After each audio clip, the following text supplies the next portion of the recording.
नमो नमः. आज आपण कह कृतवान का कृतवती इयत्ता 9वीचा टॉपिक बघणार आहोत. बघा, यामध्ये आपण भाषाभ्यास पण कव्हर केलेला आहे, जे तुमचं संभाषापत्रम शेवटी म्हटलेलं आहे. त्याच्यामुळे व्हिडिओ शेवटपर्यंत नक्की बघा.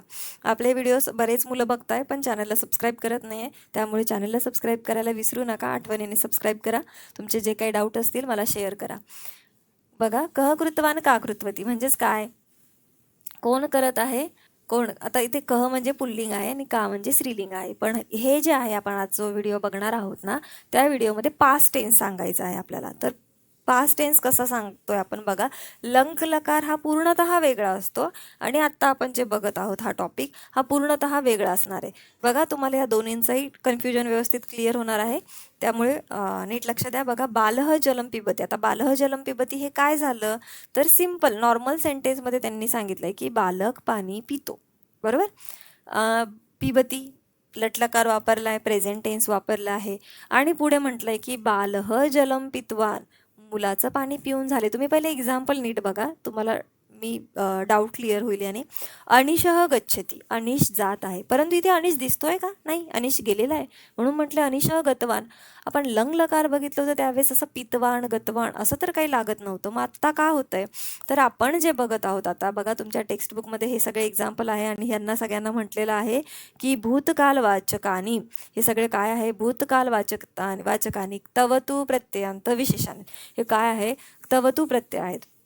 यांचा वापर कसा करायचा असतो ते लक्षात घ्या, समजून घ्या. की ज्यावेळेस तुम्हाला पास्ट टेन्समध्ये सांगायचे, पण आपण इतके दिवस ज्यावेळेस लट लकार बघितला, लंग लकार बघितला, कुठलेही लकार बघत असताना आपण बघितलं होतं की त्यामध्ये लिंगावाईज कधीही बदल होत नाही. समजा पुल्लिंग असेल तर आपण म्हणतो बालकः गच्छती, बरोबर. स्त्रीलिंग असेल तर आपण काय म्हणतो, बालिका गच्छती. शेवटी आपण गच्छतीच ठेवला, बरोबर. फक्त बालकः आणि बालिका लिंग बदलले पण क्रियापद ॲज इट इज राहिलं.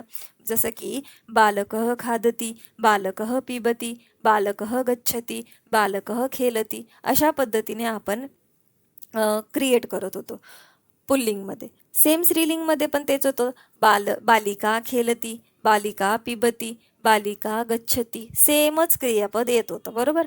परंतु यामध्ये तसं राहणार नाहीये, पुल्लिंग आणि स्त्रीलिंग वाईज बदल असणार आहेत. ते बदल काय असणार आहे ते बघूया आपण. बघा, म्हटलेलं आहे बालह जलम पिबती, बालक जो आहे तो पाणी पित आहे, परंतु याचं पाणी पिऊन झाले म्हणून म्हटलंय बालह जलम पितवान. एकदम इझी टॉपिक आहे हा, पीत आहे आणि याचं पिऊन झालंय म्हणून पीतवान. अनिशः गच्छती, अनिश जात आहे. अनिशः गतवान, अनिश गेलेला आहे, अनिश गेला. पुढे म्हटलेलं आहे छात्रा हा खेलंती, छात्र विद्यार्थी जे आहे खेळत आहे. आणि इथे म्हटलंय छात्रा हा खेलितवंत, मुलांचं खेळून झालेलं आहे. ते खेळत आहे आणि ते खेळून झालेलं आहे. पुढे म्हटलंय वयम पठाम. आता इथे बहुवचन आहे बरं का, छात्रा हा बहुवचन आहे. इथे एक वचन होतं, एकटा होता म्हणून पितवान, इथं हा एकटा होता म्हणून गतवान. एकटा असेल तर पुल्लिंगमध्ये वान लागतो शेवटी, आणि अनेक वचन असेल तर वंतः लागतं. खेलितवंतः, वयम पठाम तर पठितवंतः. अशा पद्धतीने पुल्लिंग आणि पुल्लिंग एकवचन आणि पुल्लिंग बहुवचनामध्ये बदल आहे. काय, पितवान गतवान, खेलितवंतः पठितवंतः. असं अजून वेगवेगळे एक्झाम्पल बघितल्यावर टॉपिक क्लिअर होणार आहे, नीट लक्ष द्या. बघा, स्त्रीलिंग चालू झालेलं आहे. महिला क्षिपती, महिला कचरा फेकत आहे, बरोबर, फेकत आहे. आणि इथे तिचा कचरा फेकून झालाय म्हणून महिला क्षिप्तवती, महिलेने कचरा फेकला. दीपा नृत्यती, दीपा नृत्य करत आहे. आणि दीपा नर्तितवती, तिचं नृत्य, दीपाचं नृत्य, दीपाने नृत्य केले आहे. आता बघा, क्षिपती क्षिप्तवती, नृत्यती नर्तितवती, वती शब्द ॲड होतोय शेवटी. काय होतोय, वती. पुल्लिंगमध्ये काय झालं होतं, वान, एक वचनसाठी वान, इथे वती, बरोबर. तुम्ही म्हणाल इथे तर दोघी दिसत आहे, पण एकीबद्दलच सांगताय. दीपा नृत्य करत आहे आणि दीपाचं नृत्य करून इथे झालेलं आहे. आता बहुवचनामध्ये स्त्रीलिंगमध्ये बघा, ताहा प्रक्षालयंती, त्या कपडे धुत आहे. प्रक्षालयंती म्हणजे धुणे, काय धुत आहे, कपडे धुत आहे, त्या धुत आहे, कपडे धुत आहे. तर आणि त्यांचे कपडे धुवून झालेले आणि ते निघालेलं आहे म्हणून प्रक्षालितवत्यः, वत्यः लागतोय शेवटी. पुढे बघा, छात्रा हा लिखंती, छात्रा लिहित आहे आणि ते त्यांचे लिहून झालंय म्हणून त्या गप्पा मारत आहे, म्हणून छात्रा हा लिखितवत्यः, शेवटी वत्यः लागलाय. नीट लक्षात घ्या, पुल्लिंगमध्ये आपण एक वचनासाठी वाण लावतोय, बरोबर. तेच स्त्रीलिंगमध्ये आपण काय करतोय, वती वती. स्त्रीलिंग पुल्लिंगमध्ये बहुवचनासाठी खेलित वंतः म्हणतो तो, वंतः लावतोय आणि इथे पण वंतः लावतोय, बरोबर. पण स्त्रीलिंगमध्ये काय करतोय आपण, वत्यः लावतोय. एवढाच बदल आहे, वत्यः लावतोय. पीतवान गतवान खेलितवंतः पठितवंतः इत्यादीनी भूतकालवाचकानी तवतू प्रत्ययांत विशेषणाने. ही त्याची डेफिनेशन दिली, जी मी तुम्हाला स्टार्टिंगलाच क्लिअर केलेली आहे, बरोबर. आता बघा, हे तुमचा एक शॉर्ट टॉपिक होता. त्याचा संभाषापत्रम, त्याचा भाषाभ्यास जे आहे ते नीट समजून घ्या, अजून गोष्टी क्लिअर होतील. म्हटलेलं आहे शिक्षकाहा. शिक्षकाहा पुल्लिंग शब्द आहे आणि बहुवचन आहे. मगाशीच सांगितलं, पुल्लिंग असेल आणि बहुवचन असेल तर वंतः लागतंय शेवटी. इथे कुठे वंतः दिसतंय बरं, इथे दिसतंय, बरोबर. म्हणून शिक्षकाहा प्रविष्टवंतः. पुढे म्हटलेलं आहे, आता तुम्हाला वाटेल की इथे एकदाच दिलंय, आम्हाला अनेक वंतः दिसले तर मग काय करायचं. तर दिसले जरी तुम्हाला अनेक वंतः, समजा वेगळे एक्झाम्पल असतील तर इकडे पुल्लिंग शब्द असेल तर तुम्ही त्यानुसार ते शब्द लावू शकता. परंतु असे शब्द तेव्हाच देतात ज्यावेळेस तुम्हाला 4 गोष्टी वेगळ्या असतात. इथे म्हटलेलं आहे स्त्रीलिंगचं बहुवचन आहे, बालिका हा बहुवचन आहे स्त्रीलिंग. तर आपण स्त्रीलिंग बहुवचनासाठी बघितलं होतं वत्यः, प्रक्षालित वत्यः, बरोबर. हा एक्झाम्पल बघितलं होतं. मग वत्यः कुठे लागलाय, इथे. पूजितवत्यः, बालिका हा पूजितवत्यः. पुढे आहे रक्षकः, एकवचन आहे आणि पुल्लिंग आहे, बरोबर. म्हणून एकवचन आणि पुल्लिंगसाठी आपण वान लावतोय, म्हणून ताडितवान. आणि बिडाली स्त्रीलिंग आहे आणि एकवचन आहे, म्हणून वती लावत होतो, सुप्तवती. अशा पद्धतीने तुमची इथे आन्सर कंप्लीट होत आहे. पुढे बघा, शुद्धम वा अशुद्धम असं विचारले, म्हणजे बरोबर आहे की चुकीचं आहे. सिंह तम हतवान, एकवचन आहे, सिंह पुल्लिंग आहे, शेवटी वान आलाय, नक्कीच बरोबर आहे. सिंह तम हतवान शुद्धम.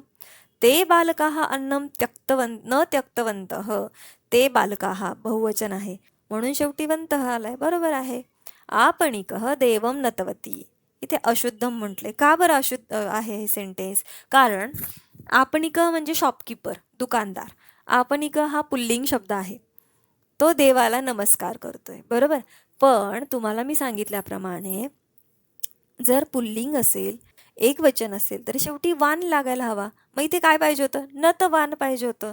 नतवान, जसं इथे हतवान आहे तसं इथे नतवान पाहिजे होतं, परंतु त्यांनी स्त्रीलिंग रूप दिले नतवती, म्हणून अशुद्ध आहे. तुम्हाला शुद्ध सेंटेन्स लिहायचं असेल तर तुम्ही लिहू शकता आपणिकः देवम नतवान, असं शुद्ध सेंटेन्स होईल. परंतु नतवती म्हटलंय, हे स्त्रीलिंग वापरलंय त्यांनी, वतीचा शब्द, म्हणून अशुद्ध आहे. बघा, एताः अद्य क्रीडितवन्तः, एताः हा तर तुम्हाला वाटेल एताः बहुवचन आहे, क्रीडितवंत पण बहुवचन आहे, तरी अशुद्ध म्हटलंय. तर एताः, एताः शब्द काय झाला बरं, स्त्रीलिंग झाला. एषा एते एताः, म्हणून आपण क्रीडितवंत म्हटलंय. बघा, एषा एते एताः. मग एताः जर स्त्रीलिंग आहे तर स्त्रीलिंगसाठी काय येतं बहुवचनामध्ये, मग असेच सांगितले तुम्हाला, स्त्रीलिंग असेल तर वत्यः येतं, बरोबर. आपण हे एक्झाम्पलमध्ये बघितलंय, इथेच बघितलं. बालिका हा आपण बघितलं तर पूजितवत्यः, म्हणून इथे सुद्धा एताः अद्य क्रीडितवत्यः पाहिजे होतं, मग स्त्रीलिंगसाठी बरोबर असतं. हे पुल्लिंगसाठी आहे. तुम्ही म्हणाल आता एताः आम्ही कसा वरून समजू स्त्रीलिंग आहे, मग अशीच सांगितलं, एषा एते एताः, एषा एकवचन, एते द्विवचन आणि एताः बहुवचन, ठीक आहे. म्हणून स्त्रीलिंग आहे, म्हणून क्रीडितवत्यः असतं, हे शुद्ध सेंटेन्स होईल. एताः अद्य क्रीडितवत्यः शुद्ध सेंटेन्स झालं. अशुद्ध हे का आहे ते तुम्हाला सांगितलंच, बरोबर. हे अशुद्ध आहे. अहम शाकाहारी कर्तितवान, मी शाक म्हणजे भाज्या कापत आहे.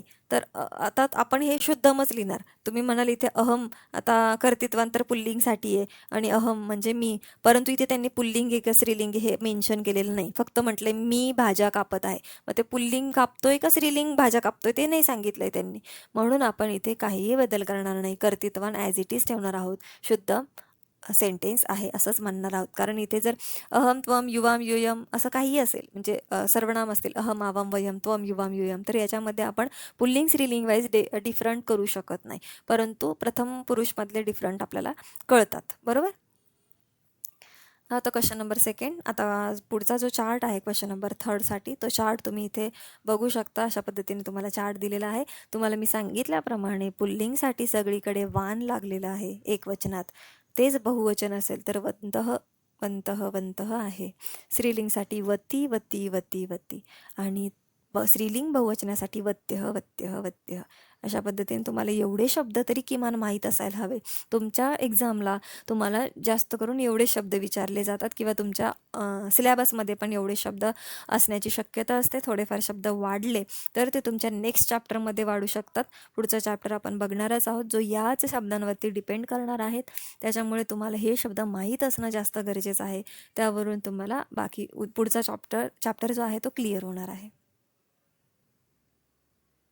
अशा पद्धतीने हा चार्ट दिलेला आहे. पुढे बघा. परिच्छेदेक तवतू रूपाणी अधोरेखितानी कुरुत. परिच्छेदामध्ये तुम्हाला तवतू प्रत्यय जे आहे, तवतू प्रत्यय ते अधोरेखित करायचे, म्हणजेच काय, अंडरलाईन करायचे. बघा, दीपावली उत्सव समय आसीत, इथे काहीच नाही. जनहा गृहाणी स्वच्छ कृतवंत, बघा वंत आलाय म्हणून हा आपण अंडरलाईन करणार आहे. तवतू म्हणजे आज जो टॉपिक बघितला तो. वाणवती, तवतू वाणवती, वंतः आणि वत्य अशा प्रकारचे शब्द. आता बघा वती आहे म्हणून आपण त्याला अंडरलाईन करणार. कृतवती, इथे राहिलंय पण तुम्ही अंडरलाईन करा, कृतवती. ठीक आहे.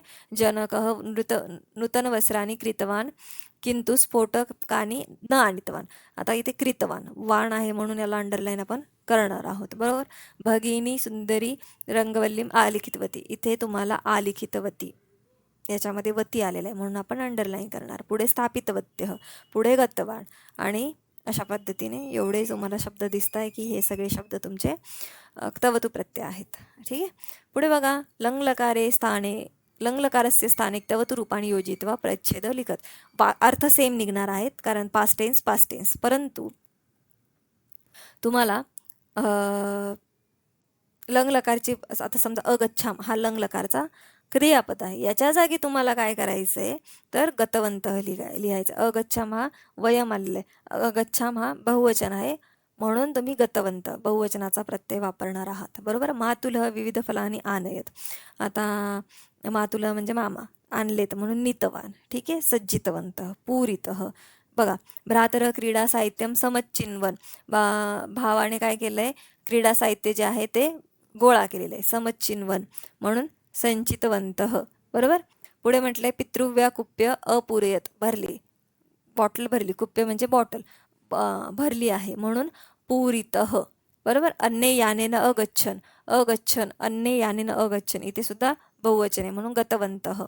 अहम गमगच्छ धातू आहे ना म्हणून गतवंतः. पुढे अहम मम पित्रासह द्विचक्रिका गतवान किंवा गतवती, जर ती स्त्री असेल तर गतवती म्हणाल. मुलगा गेला असेल वडिलांसोबत, म्हटलं काय, अहम मम पित्रासह, मी माझ्या वडिलांसोबत द्विचक्रिकासोबत म्हणजे बाईकवर गेलो किंवा सायकलवर गेलो, तर म्हणून मुलगा गेला असेल तर गतवान म्हणाल, मुलगी गेली असेल तर गतवती म्हणाल. तत्र वयम विविधा क्रीडा क्रीडितवंतः, आम्ही सगळे खूप सारे खेळ खेळलो. मातुलानी मधुरम गीतम गीतवती, मामीने मधुर गीत गायलं तर मामी एकटी मातुलानी म्हणून तिला गीतवती आपण म्हणणार. भगिन्यः अपि बहुनी गीतानी गीतवत्य, आता इथे आपण बहुवचन का वापरलं कारण भगिन्य हा शब्द बहुवचन, एकवचन काय भगिनी, बहुवचन झालं भगिन्य. अपि बहुनी खूप सारे गीत गायले म्हणून गीतवत्य, बहुवचन आहे म्हणून भगिन्य खूप साऱ्या बहिणींनी गाणे गायले म्हणून गीतवत्य. मध्यान्हे माता कटम स्थापितवती, दुपारी आईने, कटम म्हणजे चटई, स्थापितवती म्हणजे आंथरली, आणि भोजन साहित्यम च रचितवती, त्यावरती भोजन साहित्य मांडलं. ठीक आहे. जर तुम्हाला आजचा व्हिडिओ आवडला असेल तर व्हिडिओला लाईक करा, चॅनलला सबस्क्राईब करा आणि बेल आयकॉन प्रेस करा. चॅनलला सबस्क्राईब करायला विसरू नका. बरेचसे मुलं व्हिडिओ बघताय पण चॅनल सबस्क्राईब करत नाही आहे. आठवणीने चॅनल सबस्क्राईब करा. काही डाऊट असेल तर मला कमेंट सेक्शनमध्ये नक्की कळवा. धन्यवाद.